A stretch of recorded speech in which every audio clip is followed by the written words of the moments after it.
How you doing, guys? We're back. We're gonna be doing another whiskey review. I was originally gonna do this on my good camera, but I'm a little tired. Just a little relaxed, a little tired. Don't really feel like setting shit up, so you have to live with this less than standard definition webcam bullshit that I sometimes do. Too bad. That's what you get for free. And we're going to be doing whiskey, of course. This is a Canadian whiskey this time, Canadian blended whiskey. And this is from Crown Royal, and is their Northern Harvest Rye. Here you go. Sits at 90 proof, so 45% ABV. So definitely a little bit bigger than what you usually come to expect from sort of a more of a mass-produced Canadian whiskey. This got Jim Murray's top honors of Whiskey of the Year, I believe, for 2016. I think it was this year that it got it. Did not get Canadian's best whiskey of that year. I think it was a Lot 40 variation that beat this out. But still, for Crown Royal to get that sort of regard from Jim Murray, pretty big stuff. So it says in here, Crown Royal Northern Harvest Rye is a unique whiskey blend crafted from 90% rye mash whiskey. Canadian rye grain creates a deliciously balanced whiskey. Don't need to know tasting notes. Of course, Crown Royal does have some of the best bottles going on the line. I mean, they are nice looking bottles, I will say that. But yeah, shout out to York. No reason. But yeah, we're gonna get into this, see what we think. A lot of people have been saying this is really good shit. A lot of my friends have been saying they like it. Guy, Mad Max Star.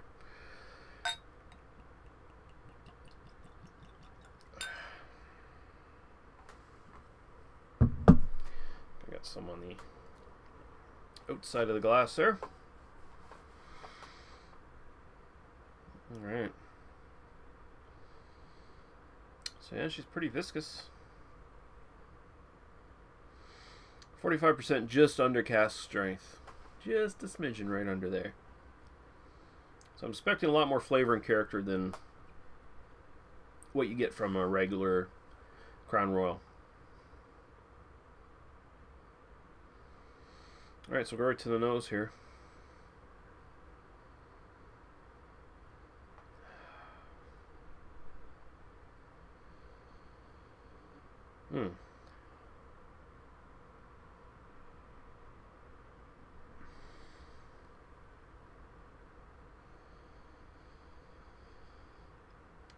So you do get sort of the typical, I guess what are considered the kind of typical Canadian notes for whiskeys. You do get a sort of a heavy kind of butterscotch, caramel kind of thing going on.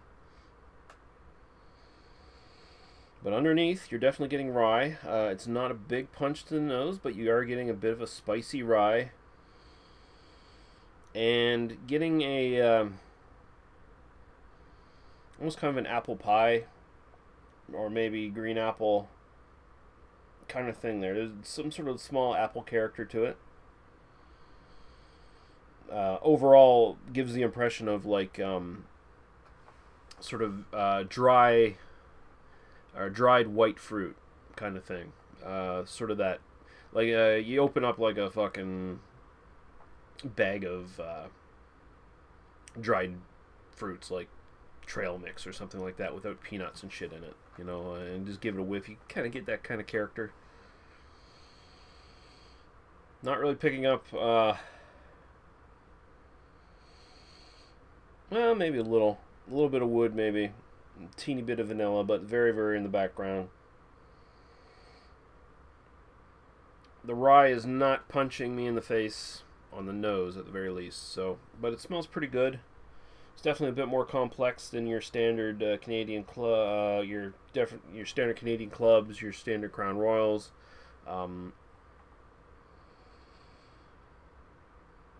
Yeah, and even that sort of apple note, which I'm not necessarily hugely fond of, is not oppressive in any way, shape, or form, so I can deal with it. Smells good. Go to the taste. Cheers.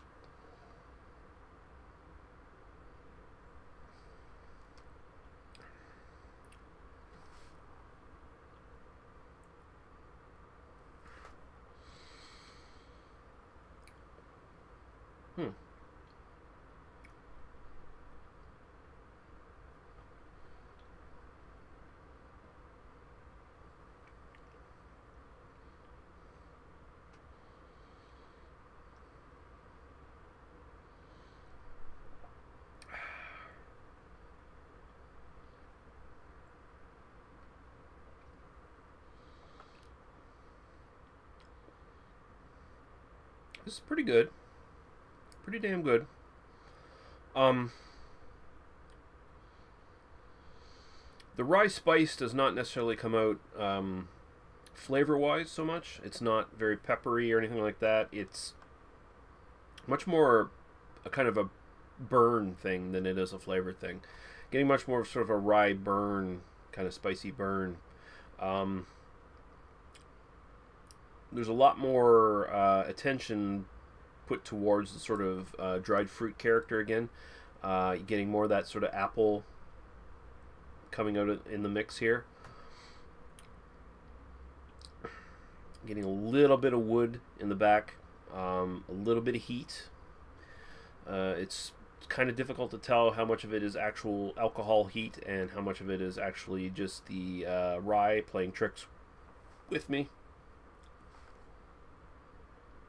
It's pretty thin. Just the body itself is kind of thin.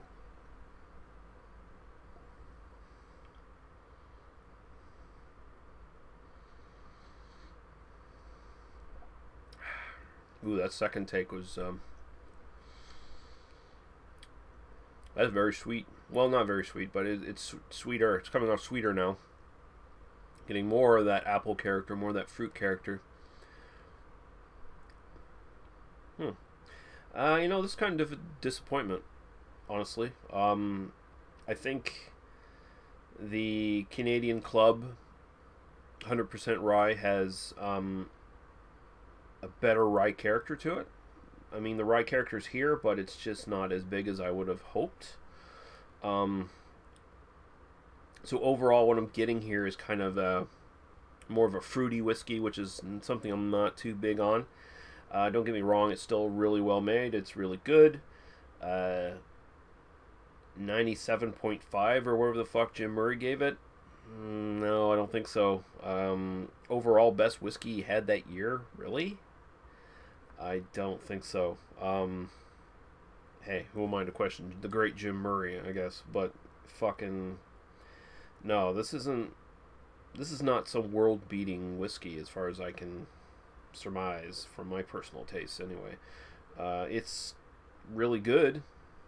It's definitely fits well in there in the new sort of pantheon of excellent Canadian whiskeys that have been coming out in the last few years. But to call this like the best whiskey of the year for 2016, no, I've had better whiskeys this year. I really have.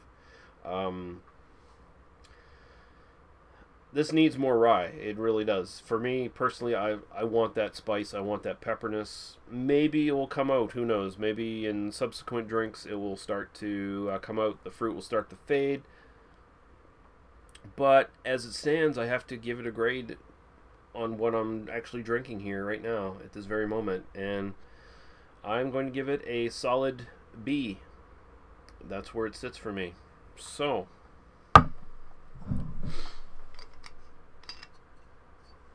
the Crown Royal Northern Harvest Rye blended Canadian whiskey. That gets a solid B from me.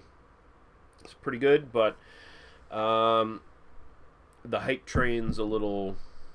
it's running a little too hard, a little too fast. Alright guys, thanks for watching. We'll see you later. Bye-bye.